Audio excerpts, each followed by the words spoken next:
Okay, welcome to part 5. You just listened to the supplemental part on economic activities, the little less than 6-minute clip where I did include lecture on quaternary and quinary activities. In part 4, this is where we left off with Rostow's ladder of development. Remember, the main basis of Rostow's theory is that all countries will take a similar path or process. All countries will eventually climb the ladder. Your peripheral countries will move on up into your core countries. Now, some countries take an international trade approach. Okay, two groups of countries choose the international trade approach during the mid-20th century. Okay, one such group was along the Arabian Peninsula near the Persian Gulf. Okay, the others were in East and Southeast Asia. For the international trade approach, the Persian Gulf states, this region was one of the world's least developed until the 1970s, when escalation of petroleum prices transformed these countries overnight into some of the wealthiest per capita. And of course, there's vocab in there, per capita and developed, and petroleum that you should know. Persian Gulf countries have used petroleum revenues to finance large-scale projects. The landscape has been further changed by the diffusion of consumer goods. Some Islamic religious principles, which dominate the culture of the Middle East, conflict with business practices in more developed countries. Women are excluded from holding most jobs and visiting public places. I encourage you, this right here, I tried to get a link, but it just, it just would not work the way I wanted it to. These are the Palm Islands. This is in United Arab Emirates, the UAE, and it is in it is in Dubai, not Abu Dhabi. These are in Dubai, and these are, sorry for that email, these are islands, actual land that was created out in the Red Sea. No, out in the Persian Gulf. Sorry about that.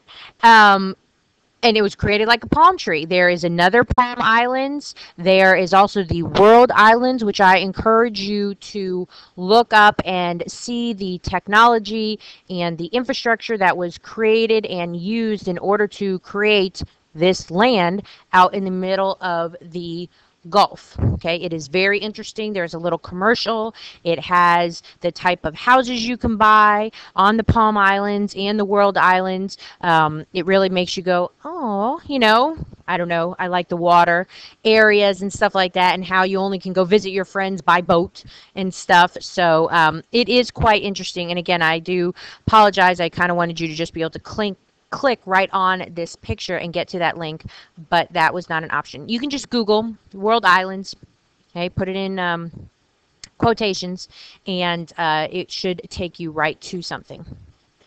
All right, the 4 Asian dragons, okay, also adopted the international trade alternative. South Korea, Singapore, Taiwan, and Hong Kong. Singapore and Hong Kong were British colonies. You know it all about colonialism now. From till 1965 and 1997. That's when Hong Kong was no longer a British colony, from 1997, and have virtually no natural resources. Both of these areas comprise large cities surrounded by very small amounts of rural land. South Korea and Taiwan have traditionally taken their lead from Japan, which also lacks natural resources.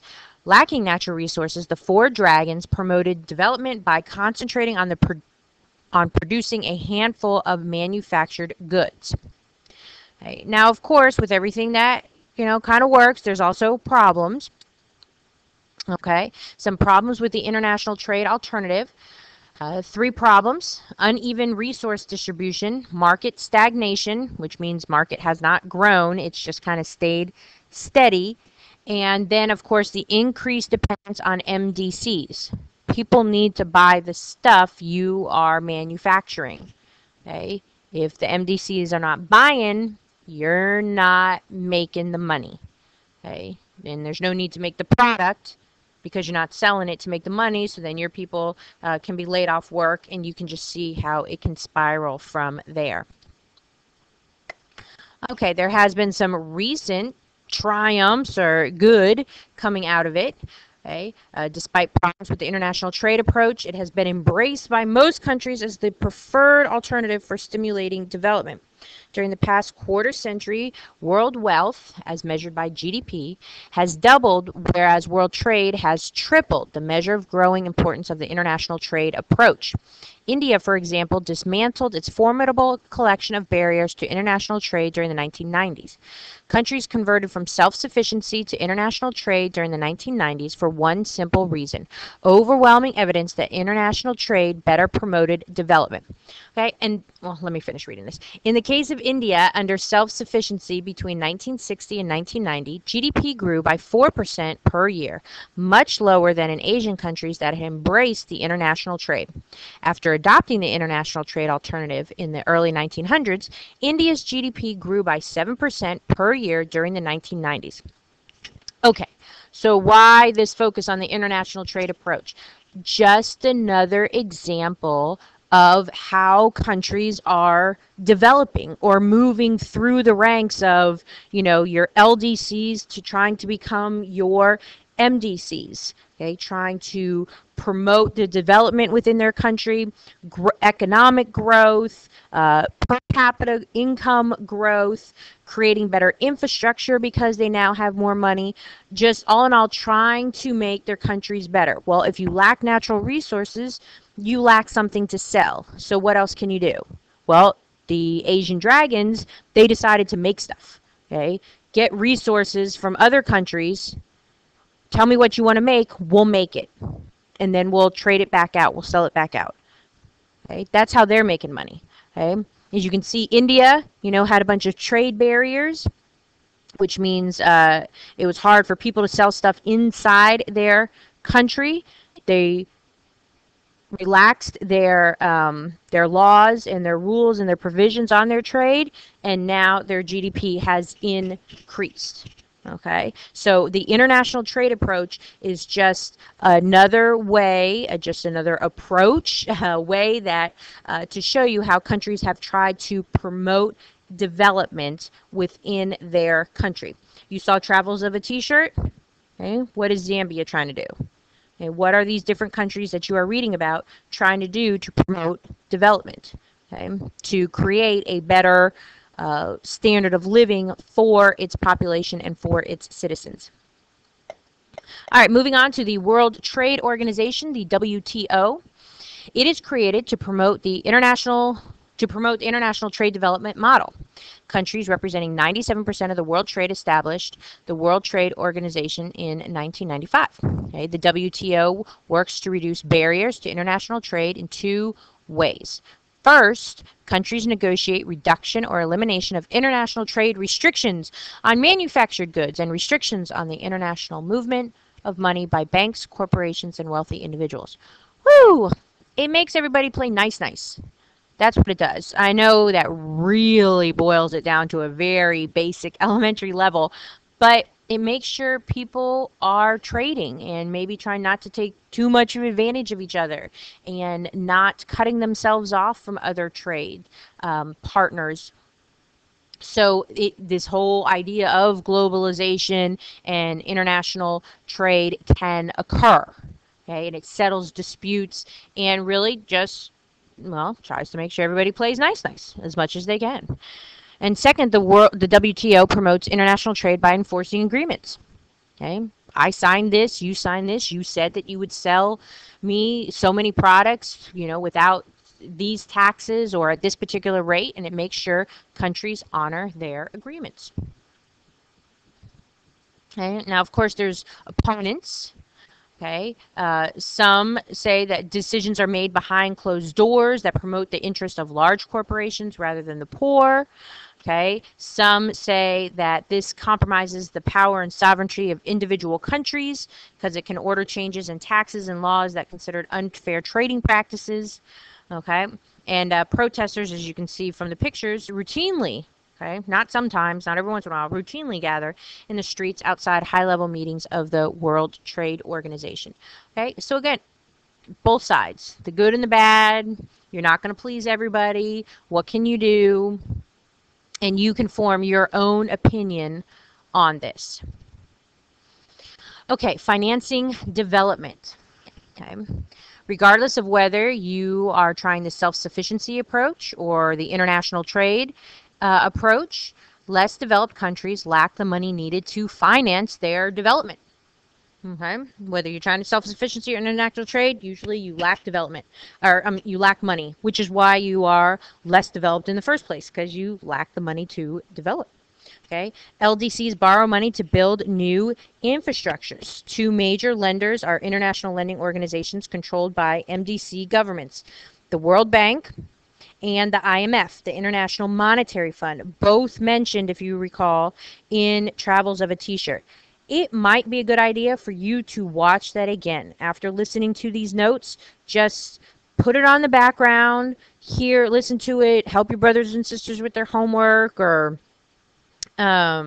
you can see I'm doing this at school. That's why they keep getting up. Fold your laundry, clean your room, something like that while you are listening to this, because now you're hearing the notes and hearing my voice and reading this, and all of this can be applied to the video Travels of a T-shirt. Zambia can be used as our case study of development, okay, of trying to improve one's country. Okay.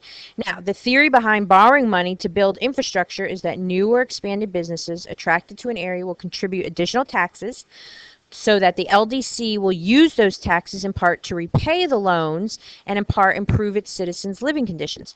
I believe I said in fourth period, I can't remember if I said it in third, or I might be getting it backwards, but a country needs a stable, growing economy to build infrastructure. Okay?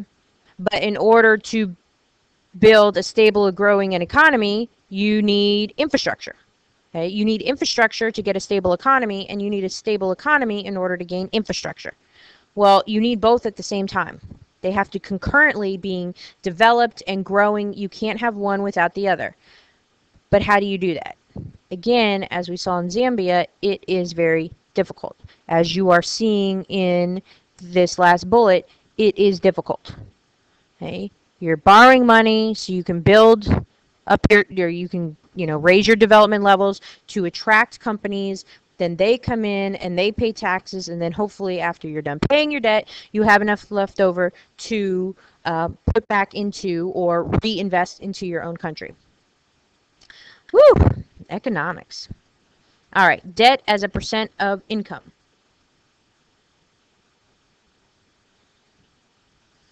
And the people who don't have money, the countries that have less money compared to other countries, are the ones that are more in debt. Okay, the problems with loans, you could probably figure that out right now by yourself. And this applies to individuals too. Don't spend money you don't have. I realize you might have to get a car. I mean, whoever has enough money to just buy their house outright. I get that. But don't spend money you don't have. I'm not trying to preach, just saying.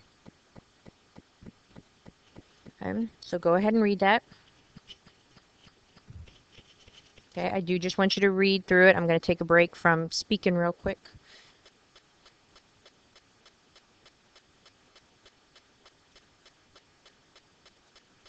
Okay, transnational corporations. Okay, a transnational, across nation, okay, across country corporation operates in countries other than the one in which its headquarters is located. McDonald's, Apple, Nike, anything that you could probably think of that's an American-based country. Okay. The net flow of investment from MDCs to LDCs made by private corporations grew nearly tenfold during the 1990s. About one half of the investment involved transfers within transnational corporations. Okay. Foreign investment flows.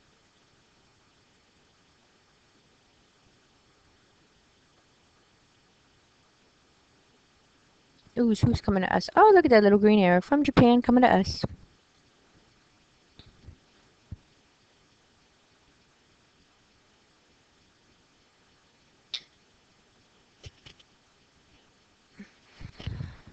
Okay. You've looked at the map. All right. Okay, I am going to stop there, and then we will start with this, and this will be the last ooh, sorry, I dropped my mic. This will be the last part 6. Okay?